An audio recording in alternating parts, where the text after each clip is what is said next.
Good morning. நான் உங்கள் maths teacher பேசுகிறேன். All of you welcome to our maths ma'am TNPSC class. பாருங்கள், rewrite in standard form.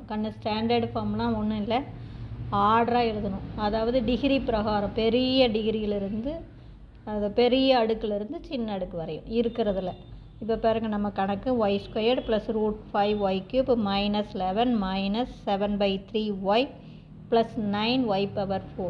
இதில் இதுதான் பெரிய அடுக்கு.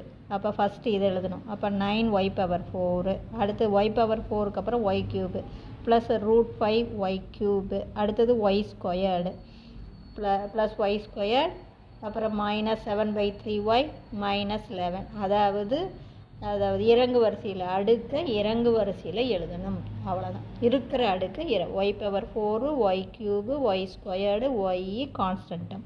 அதே மாதிரி இதில் என்ன இருக்கோ அது இறங்கு வரிசையில். அப்போ இதில் பாருங்கள், √2x² -7/2x⁴ -7. இதில் பெரிய அடுக்கு இது தான். அப்போ -7/2x⁴. x⁴ அப்புறம் இருக்கிறது x². அப்போ ப்ளஸ் √2x² -7. புரியுதுங்களா? இதுதான் ஸ்டாண்டர்டு ஃபார்ம். ஸ்டாண்டர்டு ஃபார்ம் அப்படின்னா இருக்கிற அடுக்கை இறங்கு வரிசையில் பெரிய அடுக்கிலிருந்து சின்ன அடுக்கு வரையும் இறங்கு வரிசையில் எழுதணும். புரியுதுங்களா? அடுத்தது ஆட். பாருங்கள், 7x³ -6x + 1 7x² + 17x -9. இப்போ இது பாருங்கள், கோஎஃபிஷியன்ட் நான் எடுத்துக்கிறேன். வந்து x³ இருக்கா, அப்போ x³ 7, x² இல்லாதனால 0, எக்ஸோடைய கோஎஃபிஷியன்ட் -6, கான்ஸ்டன்ட் டேர்ம் 1. அதே மாதிரி ரெண்டாவது இதில் f(x)ல் x³ இல்லாதனால 0, x² உடைய கோஎஃபிஷியன்ட் 7, எக்ஸோடைய கோஎஃபிஷியன்ட் 17, கான்ஸ்டன்ட் -9. புரிஞ்சுதுங்களா? இப்போ இதை சிம்பிளிஃபை பண்ணலாம். இதை கூட்டினா 7, இது அப்படியே 7. இதில் பெரிய நம்பருடைய குறி ப்ளஸ்ஸு, குறி வெவ்வேறையாக இருக்கும்போது என்ன பண்ணணும்? கழிக்கணும். அப்போ 17ல் 6 கழிச்சிட்டா 11.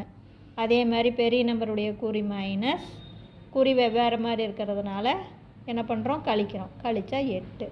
அப்போ இது x³ இது x², இது x. அப்போ நமக்கு ஆன்சர் 7x³ + 7x² + 11x -8. புரிஞ்சுதுங்களா? இப்போ பார்த்துங்க, இவ்வளோ தான் நமக்கு ஆன்சர். இப்போ அடுத்தது அதே மாதிரி தான் இங்கேயும். இதில் பெருக்கும்போது இந்த f(x)யும் g(x)யும் ஆட் பண்ணணும். அப்போ நீங்கள் கரெக்டாக x⁴ தான் அதிகம். x⁴, x³ x², x constant.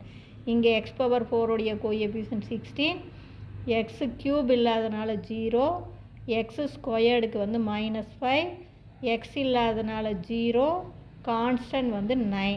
அதே மாதிரி g(x)ல் பாருங்கள், x⁴ இல்லை 0, x³ -6, x² இல்லாதனால 0, எக்ஸோடைய கோஎஃபிஷியன்ட் 7, கான்ஸ்டன்ட் -15. இது அப்படியே பாருங்கள், 16, இது -6, இது -5, இது +7. இங்கே பெரிய நம்பருடைய குறி மைனஸ், குறி வெவ்வேறையாக இருக்குது. இங்கே குறி இல்லைன்னா இந்த இடத்துல ப்ளஸ் இருக்குதுன்னு அர்த்தம். அப்போ அதை கழித்து போட்டுக்கலாம். 15ல் 9 கழிச்சிட்டா 6. அப்போ நம்மளுடைய இது 16, இது x⁴, -6 x³ -5x² + 7x. இது கான்ஸ்டன்ட். புரிஞ்சுதுங்களா? இதில் ஏதாச்சும் டவுட் இருந்தால் கேளுங்க. Wish you all the best. Thank you.